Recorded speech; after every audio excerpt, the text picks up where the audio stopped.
샬롬, 한 주간을 시작하는 월요일 아침입니다. 이 한 주간에도 풍성하신 하나님의 사랑과 예수 그리스도의 은혜 그리고 성령의 충만하심으로 말미암아 하나님의 선하시고 기쁘신 뜻이 능력 있게 우리의 삶에 이루어지기를 기도하고 축복합니다.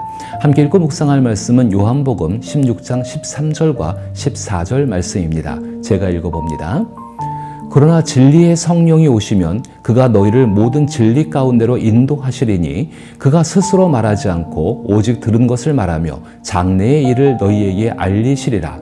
그가 내 영광을 나타내리니 내 것을 가지고 너희에게 알리시겠음이라. 아멘. 저는 오늘 이 말씀을 통하여 성령의 임재와 사역에 대해서 생각해 보고자 합니다. 그리스도인에게 성령에 대해 물으면 대부분은 직간접적으로 초자연적인 능력이나 자신이 바라는 바를 떠올립니다. 성령 충만에 대해서도 마찬가지입니다. 많은 그리스도인이 성령 충만을 갈망하지만 어떤 이들은 마치 빈잔에 물이 채워지는 것처럼 성령 충만을 이해하기도 합니다. 그러나 이는 잘못된 성령론에서 비롯된 오해입니다. 성령 충만을 빈잔에 물이 채워지는 것처럼 생각한다면 결국 자신만의 유익을 위해 혹은 자신의 능력을 과시하기 위해 성령 충만을 구할 위험이 있습니다.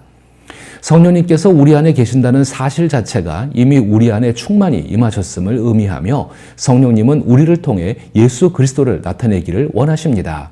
성령님의 가장 중요한 사역은 요한복음 16장 14절에서 예수님께서 말씀하신 것처럼 그가 내 영광을 나타내리니 예수님의 영광을 드러내는 일입니다. 성령님은 우리에게 예수 그리스도의 십자가를 비추시고 예수 그리스도를 영화롭게 하십니다. 성령 충만에 대한 오해가 많은 것처럼 성령 세례에 대해서도 잘못된 이해가 적지 않습니다.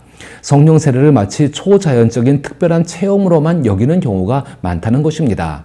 그러나 그리스도인들은 성령 세례를 통해 예수님의 증인이 되며 예수님의 능력이 아니라 예수님 자신을 증거하게 됩니다. 온전한 그리스도인은 우리 안에 내주하시는 성령님을 통해 예수 그리스도와 인격적인 관계를 맺습니다. 따라서 우리는 주님의 능력보다 주님과의 깊은 관계를 위해 성령 세례를 받아야 합니다. 오직 주 예수 그리스도를 위한 성령 세례를 통해 참된 예수님의 증인이 되는 것입니다. 예수님이 하나님께서 주신 선물인 것처럼 성령 역시 선물입니다. 성령을 선물로 받은 삶의 가장 큰 특징은 하나님을 향한 헌신에 있습니다. 여기서 말하는 헌신은 단순한 종교적 봉사를 의미하는 것이 아니라 하나님이신 예수님과의 연합을 뜻합니다.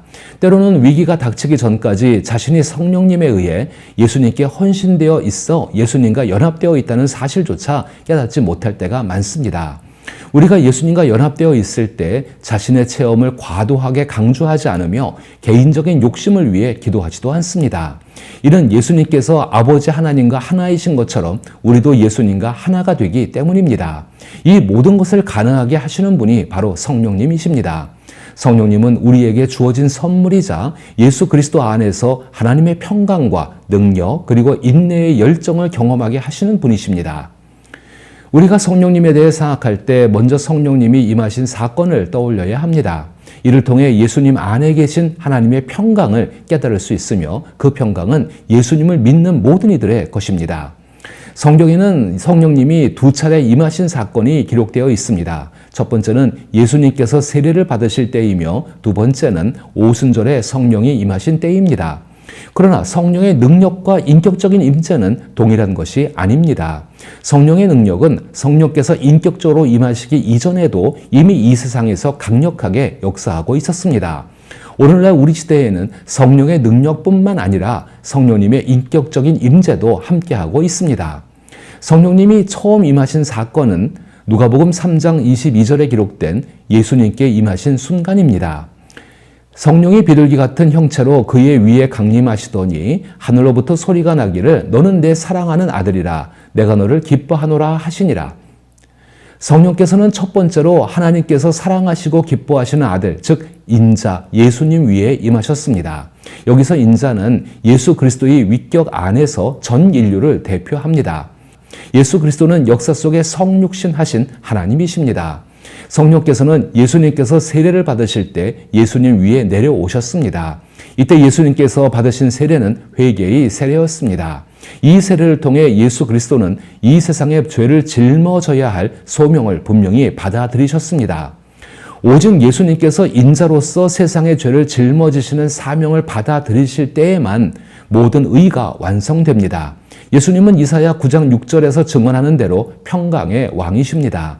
사람은 오직 예수 그리스도 안에서만 하나님과 화평을 누릴 수 있으며 예수님 안에서만 이 땅에 참된 평화가 임합니다. 그러므로 우리는 하나님께 감사해야 합니다.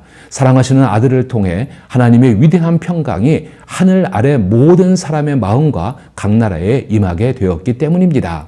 다른 어떤 방법으로도 하나님의 평강은 임할 수 없습니다. 누구도 하나님의 아들의 말씀을 듣지 않고서는 하나님과 화평할 수 없습니다. 우리가 간절히 바라는 화평과 고요함 그리고 평강의 능력은 오직 인자이신 예수 그리스도 안에 있습니다. 성령님께서 우리 안에 거하시며 예수님의 평강을 보여주시고 풍성히 나누어 주십니다. 성령님께서는 두 번째로 오순절 날에 임하셨습니다. 이는 하나님의 능력을 나타내시기 위함이었습니다. 사도행전 2장 3절에 기록된 것처럼 성령님은 각 사람 위에 불의 혀 같은 모양으로 나타나셨습니다. 그 결과 각 사람은 성령의 충만하심으로 말미암아 하나님의 능력 있는 일들을 행할 수 있게 되었습니다. 마치 불의 혀처럼 갈라지는 것들이 그들에게 보여 각 사람 위에 하나씩 임하여 있더니 그들이 다 성령의 충만함을 받고 성령이 말하게 하심을 따라 다른 언어들로 말하기를 시작하니라. 이 모습은 하나님의 능력이 성령의 위격 안에서 이 땅에 임하셨음을 보여줍니다. 하나님의 능력이 성령의 위격 안에서 이 땅에 임하셨다는 말은 하나님의 초월적인 능력이 단순한 추상적인 힘이나 에너지가 아니라 성령이라는 인격적 존재를 통해 구체적이고 실제적으로 역사하기 시작했다는 뜻입니다. 즉 성령께서는 단순한 영향력이 아니라 의지와 사역을 지닌 인격적 하나님으로서 예수 그리스도를 믿는 이들 가운데 임하셨고 그 임재를 통해 하나님의 능력이 그리스도인들의 삶 속에서 직접적으로 나타나기 시작한 것입니다. 제자들은 예수님께서 십자가에서 죽으시고 부활하신 후 위로부터 능력이 임할 때까지 기다리라는 말씀을 들었습니다. 예수 그리스도께서 부활과 승천을 통해 영광을 받으시자 성령께서 이 땅에 인격적으로 임하신 것입니다. 하나님의 계획대로 때가 찾아 하나님의 아들이 이 땅에 오셨고 성령께서 비둘기 형상으로 예수님 위에 임하셨습니다. 예수님께서 아버지 하나님의 오른편에 올라 영광을 받으신 후 능력의 성령을 보내셨습니다. 성령의 능력은 예수 그리스도의 말씀을 믿는 사람에게 즉시로 나타났습니다. 우리는 하나님께서 창세기 11장에 기록된 바벨탑 사건을 통해 인간의 언어를 혼잡하게 하시어 서로 소통하지 못하게 하신 사실을 알고 있습니다. 그러나 오순절의 성령의 인격적인 임재로 인해 서로 다른 언어를 사용하는 사람들이 서로를 이해할 수 있게 되었습니다. 이 놀라운 현상은 죄가 십자가에서 깨끗이 씻겨졌다는 그 사실을 온 세상에 강력하게 증거하는 사건입니다. 성령님은 모든 능력의 충만함 가운데 인격적으로 이 땅에 임하셨습니다. 그러나 이 사실과 그리스도인 개인이 성령을 받는다는 의미는 다릅니다. 성령님의 능력은 오직 예수 그리스도께서 행하신 일을 드러내는 차원에서 역사하십니다. 그럼에도 불구하고 성령님은 개인에게 충분한 능력이 되어 주십니다. 즉 성령님은 오직 예수 그리스도를 영화롭게 하시기 위해 역사하신다는 것입니다. 그리스도인 안에 계신 예수님이 영화롭게 될 때 그 개인의 영광은 우리의 상상을 뛰어넘습니다. 성령님은 그리스도 예수를 믿는 사람들에게 이미 영광을 입으신 예수의 생명을 주시고 그 생명으로 살아가게 하십니다. 이로 인해 그리스도인들은 성령께서 비추시는 빛 가운데 거하며 성령의 가르침과 완성된 구원을 온전히 이해할 수 있습니다. 예수님께서는 요한복음 14장 12절에서 이와 관련하여 다음과 같이 말씀하셨습니다. 내가 진실로 진실로 너희에게 이르노니 나를 믿는 자는 내가 하는 일을 그도 할 것이요 또한 그보다 큰 일도 하리니 이는 내가 아버지께로 감이라. 이 일의 가장 대표적인 예로 사도들이 신약성경을 기록하도록 성령께서 감동하신 것입니다. 신약성경은 능력의 위격이신 성령께서 예수 그리스도를 믿는 사람들을 통해 기록하게 하신 말씀입니다. 성령께서는 예수 그리스도께서 이 세상을 떠나신 이후 신약성경에 나타난 예수님의 가르침을 해석하게 하시고 그 가르침을 따라 살아갈 수 있는 능력을 주십니다. 이러한 은혜는 오늘날을 살아가는 그리스도인들에게도 동일하게 적용됩니다. 오순절에 이 땅에 임하신 성령은 지금도 예수 그리스도를 믿는 사람들 안에 거하시며 하나님께 있는 인내의 열정을 가지고 역사하십니다. 고린도전서 12장 13절에서는 우리가 유대인이나 헬라인이나 종이나 자유인이나 다 한 성령으로 세례를 받아 한 몸이 되었고 또 다 한 성령을 마시게 하셨느니라 라고 하여 성령 세례에 대하여 말씀하고 있습니다. 성령 세례에 대해 사람들은 흔히 불의 혀처럼 갈라지는 것이 임하는 모습이나 강력한 초자연적인 경험들을 떠올리기 쉽습니다. 그러나 성경이 증언하는 성령 세례는 개인이 본래 지닌 개별성을 벗어나는 것을 의미합니다. 여기서 본래 지닌 개별성을 벗어난다는 것은 출신, 신분, 성격, 능력 등과 같은 자연적인 구분이나 차이가 성령 안에서 절대적인 기준이 되지 않는다는 뜻입니다. 성령 세례는 예수 그리스도와 연합하는 행위입니다. 성령께서 세례를 통해 우리를 예수 그리스도의 한 몸으로 부르실 때 각자의 개별성이 사라진다는 의미가 아니라 그 개별성이 하나님의 가족이라는 공동체를 나누는 기준이나 우열의 근거가 되지 못하며 모든 신자가 동일한 성령 안에서 하나의 몸으로 연결된 존재임을 깨닫게 합니다. 성령께서 우리 안에서 일깨우시고 하나님과 교제하게 하시는 것은 바로 우리의 인격입니다.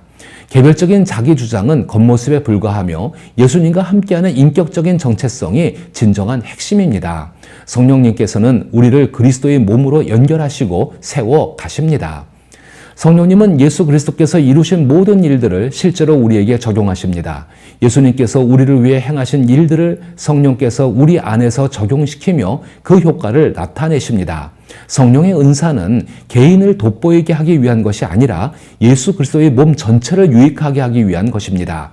예수 그리스도의 몸은 하나의 유기체와 같으며 하나님께서는 그리스도의 몸이 온전히 형성되기까지 오래 참으시며 인내하십니다. 예수님은 십자가를 통해 영광을 받으셨습니다. 십자가는 고통의 상징이지만 요한복음 16장 14절에서 예수님께서는 그가 내 영광을 나타내리니 내 것을 가지고 너희에게 알리시겠음이라 라고 말씀하셨습니다. 성령의 사역은 그리스도의 고난과 영광을 우리의 내면에 실제로 적용하시는 역사입니다. 성령께서 우리 안에서 예수님의 마음과 성품을 드러내실 때 우리가 본래 경험하는 고통의 의미가 변화됩니다. 즉 고통이 단순히 육체적, 정신적 질병이나 약함을 의미하는 차원을 넘어 성령께서 그리스도의 고난을 우리 안에 비추어 주실 때 그 고통은 원망과 절망의 자리가 아니라 그리스도의 평강에 참여하고 예수님의 능력을 의지하며 예수님의 인내를 닮아가는 변화의 자리로 바뀝니다. 성령께서 우리의 고통 속에서 그리스도의 마음을 드러내심으로써 세상으로 인한 모든 고통 가운데에도 예수님의 평강과 능력, 인내의 열정을 성령님의 도우심으로 품고 살아갈 수 있기를 기도하며 축복합니다.